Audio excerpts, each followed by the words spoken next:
മനുവച്ചീസ് kitchen recipe. ഇന്ന് നമ്മൾ ഉണ്ടാക്കാൻ പോകുന്ന ഒരു മുട്ട കറിയാണ്. അപ്പൊ ഇതിനുള്ള ഇൻഗ്രീഡിയൻസ് എല്ലാം അമ്മച്ചി പറയും.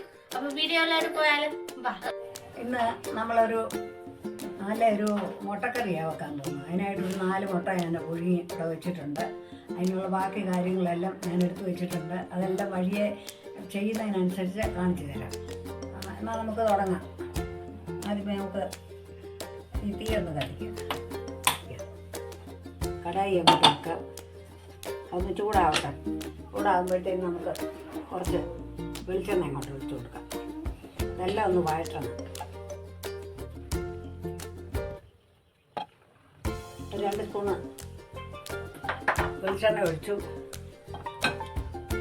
ഞാൻ വെളിച്ചെണ്ണ ഒന്ന് ചൂടാകുമ്പോൾ നമുക്ക് ബാക്കിയുള്ളതൊക്കെ ഓരോന്നായിട്ട് നമുക്ക് ഇടാം. വെളിച്ചെണ്ണ ചൂടായിട്ടുണ്ട്. അതിന് നമുക്ക് സവാള വെച്ചിട്ടുണ്ട്, അതങ്ങോട്ടൊന്നുമില്ല.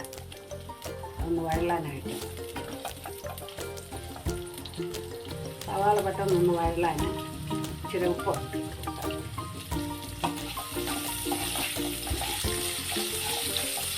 അതിൻ്റെ കൂടെ നമ്മുടെ ഉരുളക്കിഴങ്ങ് അങ്ങോട്ട് ഇട്ട് കൊടുക്കാം.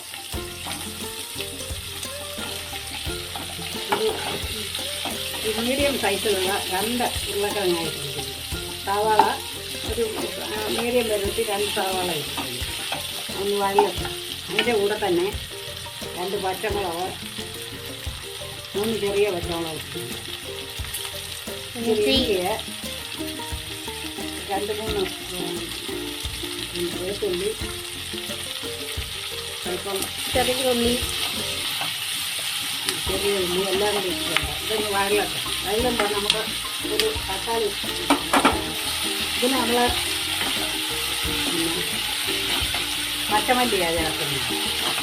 അപ്പോൾ ഇന്ന് വഴണ്ട് കഴിയുമ്പോൾ അപ്പത്തിനുള്ള കറിയായതുകൊണ്ട് അത് ഉരിയില്ലാതെ നല്ല കട്ടിയായിട്ട് വെക്കണം. ഇത് വഴണ്ടിട്ടുണ്ട്. ഇനി അതിനകത്തോട്ട് ഒരു തക്കാളി കട്ടി ചെയ്ത് വെച്ചിട്ടുണ്ട്. അതിലേക്ക്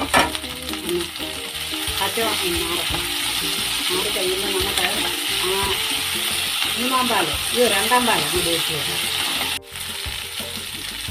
ഇതിനകത്തോട്ട് സ്വല്പം കരിയാപ്പിലയാണ് വഴണ്ടിട്ടുണ്ട്. ഇനി നമുക്ക് ഇതിനകത്തോട്ട് ഈ 2-ാം പാലാണ് ഒഴിച്ച് കൊടുക്കാം. എന്നിട്ട് അതിനകത്ത് കുറച്ച് ഉപ്പ് കൂടി ഇട്ട് കൊടുക്കാം. തക്കാളിയുടെ കളറല്ല ഇളകി വരുന്നു.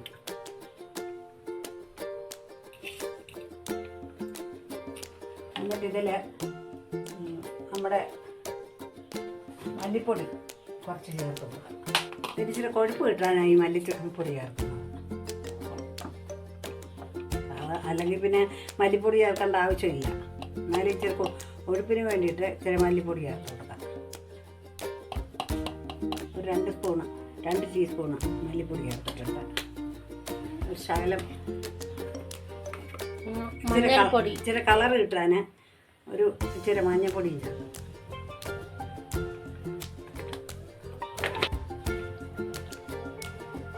ഇനി അത് അവിടെ ഒന്ന് തിളയ്ക്കുമ്പോഴത്തേന് നമുക്ക് ആ മുട്ട അങ്ങോട്ട് ഇടണം. തിളച്ചിട്ടുണ്ട്. ഇനി നമുക്ക് ഇതൊന്ന് അടച്ചു വെച്ച് ഒരു വേവാവട്ടെ. വേവാകുമ്പോൾ നമ്മുടെ മുട്ട അങ്ങോട്ട് ഇടണം. ഇനി നമുക്കിതൊന്ന് തുറന്ന് നോക്കാം. 3/4 വേവായിട്ടുണ്ട്. ഇതിനകത്തോട്ട് ഇനിയും ആ മുട്ട ഒന്ന് വരഞ്ഞങ്ങോട്ടില്ല. കീറി വേണമിടാം, വരഞ്ഞ് വേണമിടാം, എങ്ങനെ വേണമില്ല. വരഞ്ഞിടുമ്പോൾ അതിൻ്റെ ആ മുട്ടയുടെ ഒരു ടേസ്റ്റ് കൂടെ അതിനകത്തോട്ട് ഇറങ്ങും. മുട്ടയെല്ലാം ഇട്ടിട്ടുണ്ട്. ഇനി നമുക്കിത് ഒന്നുകൂടെ ഒന്ന് അടച്ചു വെക്കാം. എന്നിട്ട് ലാസ്റ്റ് തേങ്ങാപ്പാലും ഒക്കെ ചേർക്കാം. ഒന്ന് പറ്റട്ടെ. എന്നിട്ട് അതിൻ്റെ ടേസ്റ്റും എല്ലാം അതിനകത്ത് ഇറങ്ങും. ഇനി നമുക്കിതൊന്ന് തുറന്ന് നോക്കാം. ഇത് വെന്തോ ഇല്ലയോ എന്നൊന്ന് തുറന്ന് നോക്കാം.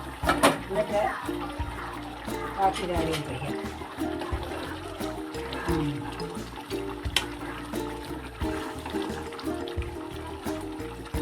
വെച്ചിട്ടുണ്ട്. എന്നാലും ഒരു സ്വല്പം കൂടെ ഒന്ന് വറ്റണം. നമുക്ക് ഇത് പറ്റിയിട്ടുണ്ട്. ഇത് രൂപത്തിന് പറ്റിയിട്ടുണ്ട്. ഇതിനകത്തോട്ട് നമ്മുടെ ആ തേങ്ങാപ്പാൽ ചേർക്കുക. ചിലരിയപ്പോൾ ഈ ഉരുളക്കിഴങ്ങും എല്ലാം കൂടെ കുക്കറിലിട്ട് വഴറ്റി കുക്കറിലങ്ങ് അടിക്കും. അത് ഇത് രണ്ടും തമ്മിൽ ഒരുപാട് വ്യത്യാസമുണ്ട്. ഇത് നല്ല സൂപ്പറാണ്. ഇത് തിന്നാൽ മതി വരത്തില്ല. അപ്പം ഇതിൻ്റെ കൂടെ ഈ ഇച്ചിരി മസാല അതിനകത്തോട്ട് ചേർക്കണം. ഗരം മസാല,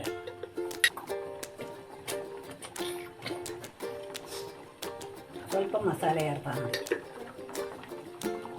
രൂപത്തിനായിട്ടുണ്ട്, ചൂടായിട്ടുണ്ട്. ഇനിയും ചൂടായ തേങ്ങാപ്പാൽ പിരിഞ്ഞു പോകും. ഇനി നമുക്ക് ഒന്ന് കടു വറുക്കാം. ഇത് കടു വറുത്ത് ഒന്ന് വെക്കും ചിലരെ, പക്ഷേ അതിനേക്കാളൊക്കെ ടേസ്റ്റ് ഇതാണ്. ലാസ്റ്റിൽ ഒരു കടു വറുക്കുന്നതാണ്.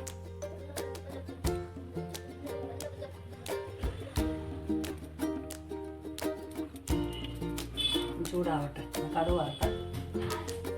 നമ്മുടെ എണ്ണ ചൂടായിട്ടുണ്ട്. ഇനി കടുവ് അങ്ങോട്ട് ഇടാം. കടുവ് ഒന്ന് പൊട്ടട്ടെ. കടുവ് പൊട്ടി കഴിയുമ്പോഴത്തേനും ഇച്ചിരി കൊച്ചുള്ളി വേണം.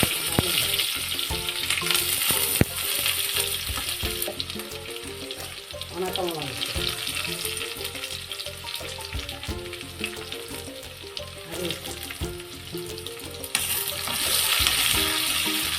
ഇച്ചിരി കറിവേപ്പില. ഇതിനകത്ത് ഒരു നുള്ളി ഉലുവാപ്പൊടി കൂടെ ചേർക്കണം. അതൊരു ടേസ്റ്റാണ്. മതി. കടുക് വറുത്തിട്ടുണ്ട്.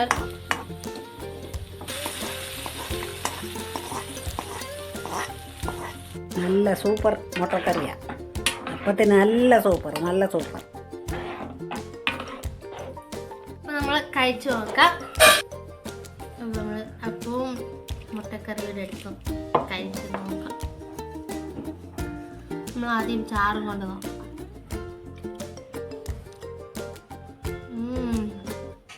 നല്ലതായിട്ടുണ്ട്. ഇനി നമ്മൾ ചാറ് നല്ലതായിട്ടുണ്ട്. ഇനി നമ്മൾ മുട്ട എടുത്ത് നോക്കാം എങ്ങനെയുണ്ടെന്ന്.